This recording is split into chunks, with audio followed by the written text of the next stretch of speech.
अरे का ये सखी का करत हो? अरे सखी ऐसे बस घूमत टहरे चली आए। आज हम एक बड़ा खराब सपना देखले रहनी।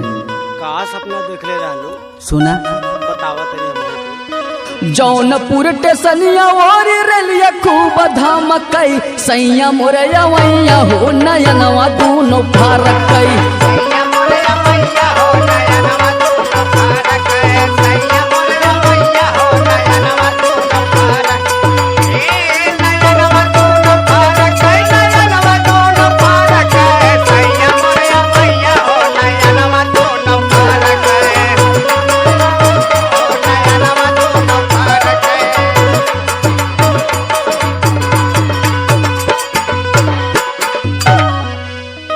सोनवा के थाली में जेवना परोसनी। सुनू सखी सपने में। हाँ सखी।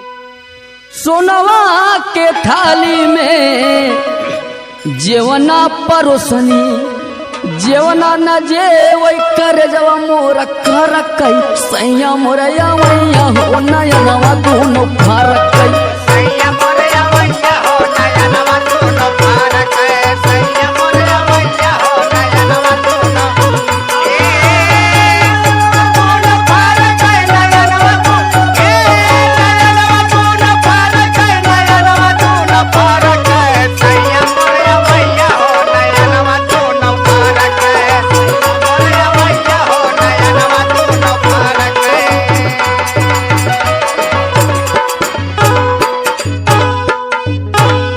और सुना सखी आगे का दिखले रहनी। का हो?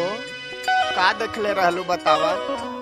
लोटवा गिलसिया में जलवा भरवनी। अच्छा। लोटवा गिलसिया में जलवा भरवनी पनिया न पिए गिलसिया भरा छलकई। पनिया न पिए गिलसिया भरा छलकई राजा मोरया वैया हो नयनवा दोनों फारकई।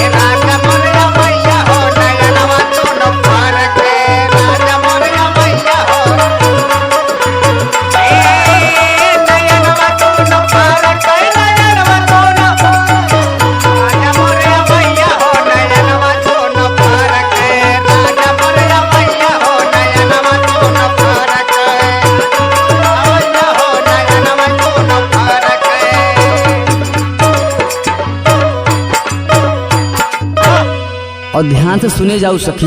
हाँ सखी बतावा, खूब ध्यान से सुनत हई हो। और का भय आगे? लचिया लवंगिया के